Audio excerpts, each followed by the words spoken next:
It's time for a health update. I'm going to try and make this quick, but a lot has happened, so this may go on for a while. As many of you know, last Wednesday I went to the hospital for my second reloading dose of infliximab. This was the 8th time overall that I've had the biologic, and so I wasn't really anticipating much of a problem. Unfortunately, within 10 minutes of the infusion, I had a severe allergic reaction, which was anaphylactic, and I ended up having to be taken off of the drug, had time with the resus team, and ended up spending a night in hospital while I was recovering. Subsequently, that means that I'm no longer allowed to take infliximab, so where does it leave me? My guess is as good as yours.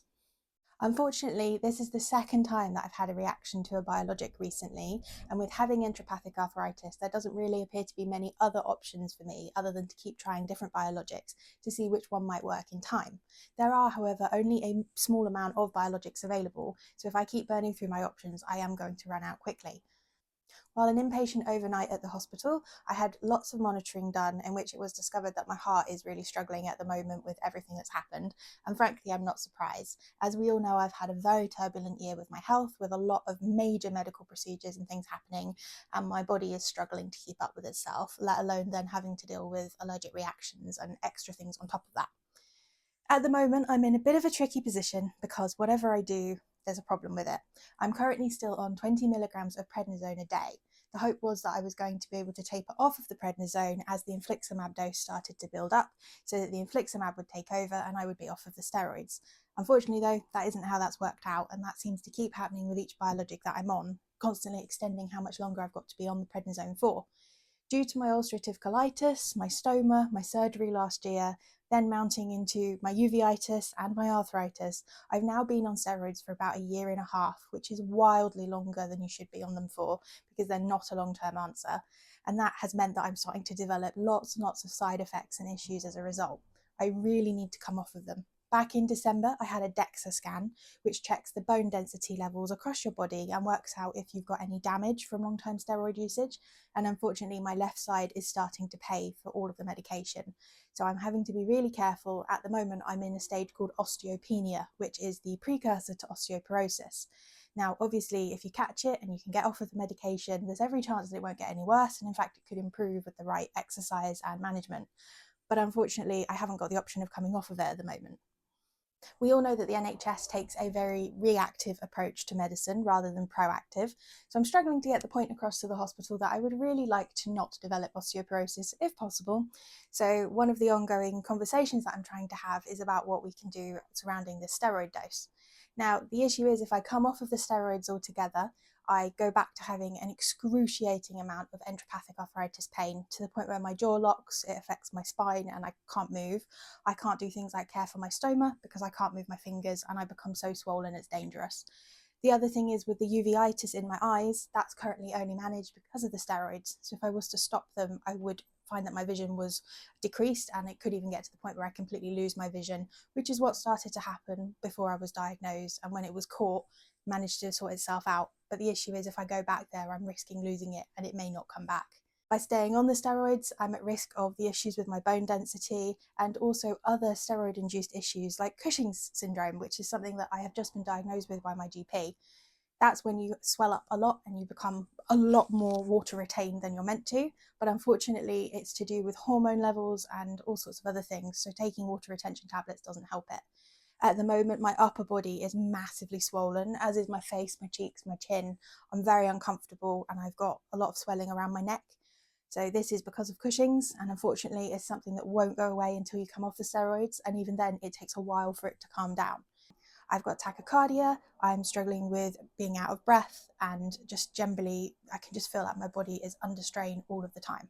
Now, when it comes to biologics, there are 13 different choices of different ones that you can go on, and I'm sure that I'm going to be able to change onto a different one and it may work. Unfortunately though, they are very, very strong drugs. As far as I'm aware, some of them are derived from chemotherapy and they're all very chemically and nasty and not things that your body wants you to have put into it. So the chances for reactions are sky high. Top this off with the fact that you have to have lots of blood tests and scans and checks before you're even allowed to start on them. It's a bit of a process to change from one to the other, and it's definitely not something that happens overnight. But in my case, I really need to find answers now because I'm on a very limited amount of time that I can keep taking prednisone for. The other thing is when you start on biologics, they all have a different loading time, meaning that some of them might start to work within 3 months, others might not be for 6, 9, 12.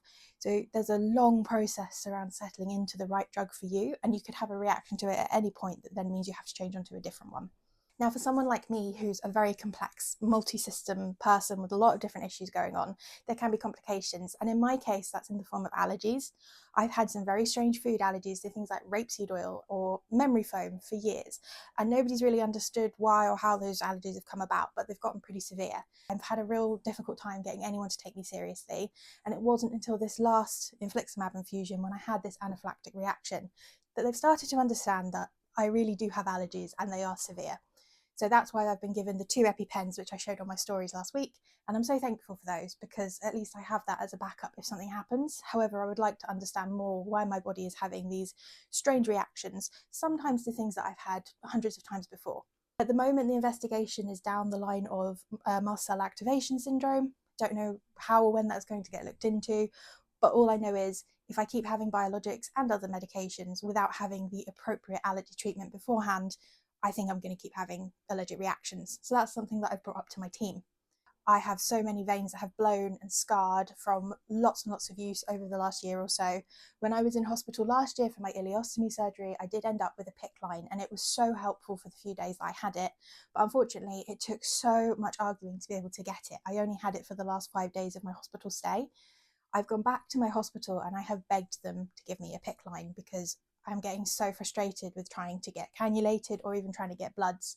In the last 3 weeks alone, I've had around 35 different pokes for cannulas, for blood tests and other tests that they need to do. And there's still a whole heap more that they still want to do that they cannot get access to me for. So they really need to find a solution that's going to work longer term, especially while I'm still trying to work out how to get these biologics to work.